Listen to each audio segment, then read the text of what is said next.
Hey y'all. I just feel like there's a lot to talk about. There's so many things going on in our country right now, and I'm sure it's all over the world, but especially in the U.S., we're going through a lot of different things. And I just want to kind of like just keep everybody aware of what's going on. There's just so much going on in the world right now. It doesn't matter which side of the political spectrum you're on. I think maybe some of you can gather what side I would be on. But there's just a lot going on, and I think that we have to be aware, be vigilant in the way we are handling ourselves, and aware of what's going on in our surroundings. This year, starting out this year, in the last few weeks alone, there's been a very publicized deportation of a particular group of people that has enraged a lot of people. There's a lot of upset going around for different reasons, but it is really going to affect a lot of us because we're not, nobody's alone in this. You've got people that are going to be affected by the price of food going up. We have farmers saying that nobody's going to be picking their crops because a lot of the migrant workers are not coming to work. There are that's going to also affect, of course, not only what we can pay for food on the shelves, but there's also the construction industry that's going to be affected. Some of the tariffs that are either being imposed or at least even threatened are going to cause some of the imports that we get, such as building materials from Canada and some of the things that we get from China, to go up in cost or not even be available. So that, coupled with the shortage of staff to work in some of these industries, is going to cause a lot of problems. And you need to figure out how you're going to stay aware and stay on top of it, because it really is going to affect each and one of us in one way or another. So, of course, here at Stendy Farm, one of the things that we, of course, focus on is the farming aspect of it, and that is about having food no matter what. Now, I am from upstate New York, and back in that area, when we have a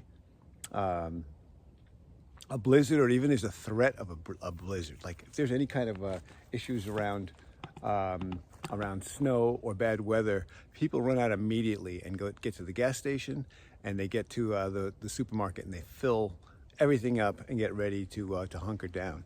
Now, that means that the shelves will be empty, the gas pumps will be empty. And if there are any issues that are going to prevent new supplies to coming in, then we're going to be stuck there, and you're not going to have anything. So keep your tank full. As far as food goes, keep stuff around. Keep some dried goods around. Of course, we talk a lot about just making sure that we grow some food and have some fresh stuff that's around. If you are producing your own vegetables, you can look at some of our other videos about growing small amounts of food in your own backyard. You don't need, even if you don't have a backyard, you can do it on your windowsill, on your terrace, wherever you can in your house. If you have a spare bedroom, you can kind of like just push that aside and save that area for growth. It's important because if you're talking about your food supply, and really it's like whoever controls the food controls you. You have to remember that. So keep some way of producing food if you can. But even without doing that, it's important that you at least save some dry goods. Put aside a couple bags of beans, a couple bags of dried rice, but some dried foods that can store well, so that you have something to sustain you when there's no food around. You don't want to feel like you have nothing, because that's going to create a level of desperation that you don't need to go through. So, make sure you have something. Some canned goods. Just buy one or two extra things each time you go shopping.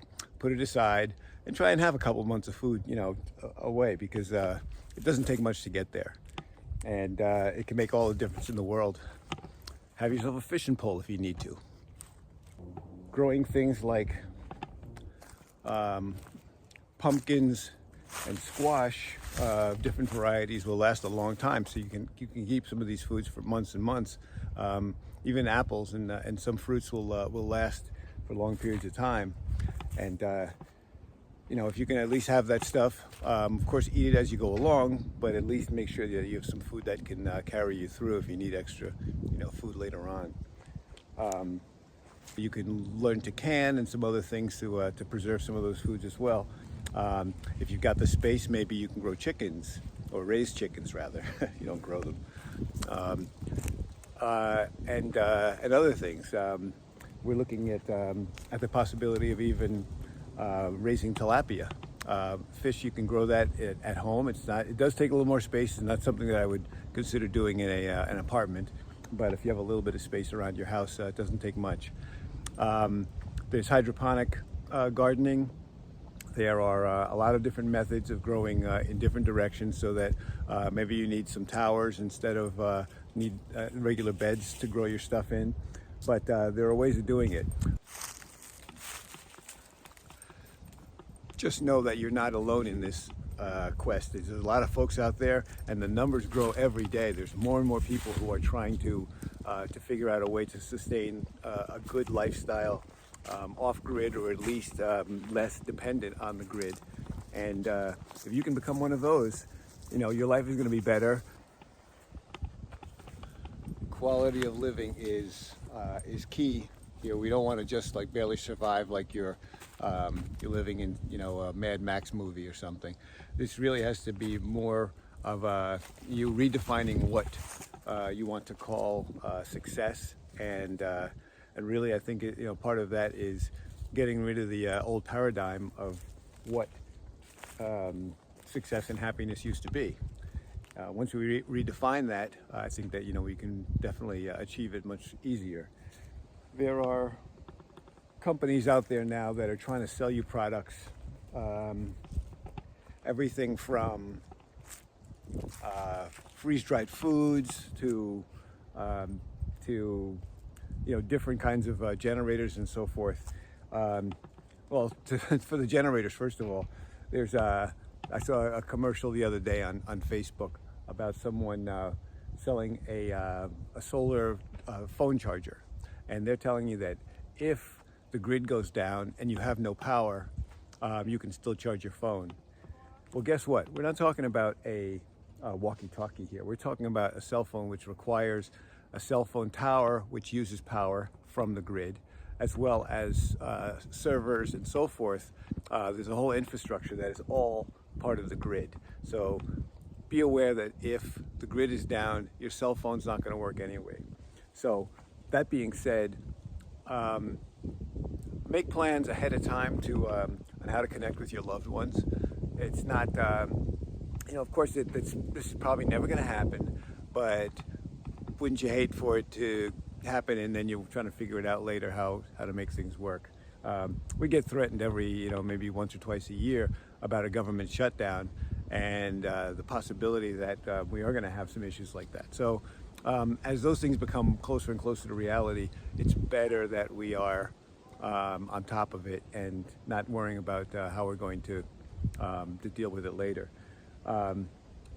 Just a simple plan with your loved ones on how you're going to meet, where you're going to meet, how you would communicate if there was no power, and if you did not have the cell phone, which we rely so much on. Smartphones have made us stupid. And there are companies that are selling a lot of freeze-dried foods and things like that you can eat later.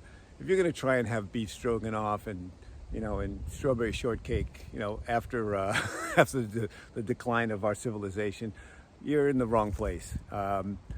Get used to it being different and enjoy, and find another way to find your happiness than to stay stuck in that, because it won't last. And even if the food, they tell you it'll last 10 years, but if it doesn't, try and get your money back. Even if you don't have a lot of space, it's like you can still take a spare bedroom and turn it into a grow room. We've got a bunch of stuff. We're growing trees inside here, and of course our lemon plants and things like that, lemon trees, olive, these things have to go back outside when the weather gets nice, but we bring them inside just so they don't get frostbite. We've got a lot of different things growing here. It's like everything that we grow is going to be food for us to help sustain our own, our own time. And we have, even though it looks like there's a lot of stuff, think about it. This is food that we need for the year. So things that we can freeze, things that we can dry out. We've got herbs, we've got everything that's going to be eaten fresh, and like our broccolis and celeries and that kind of stuff. We're going to be doing microgreens. We got a lot of beans, but grow as much as you can, because it's really important that you have enough aside. We're also rooting some of these plants so that we can use them later on, and these cutoffs can become other trees. We've got a lot of figs, so we've got our fruit covered, our sweeteners covered. We've got a lot of things. We got a lot of fruit trees, but of course the vegetables and beans and things like that we can dry out are also going to be really important to have. So as much as possible, grow food. It's really important. Grow food. We want to have as much as you can possibly store. You find a place to store it. Any free space, turn it into a growing room, a balcony, a corner of your living room, anywhere. Grow some food. Thanks so much for stopping by. I hope my words have been encouraging to you guys.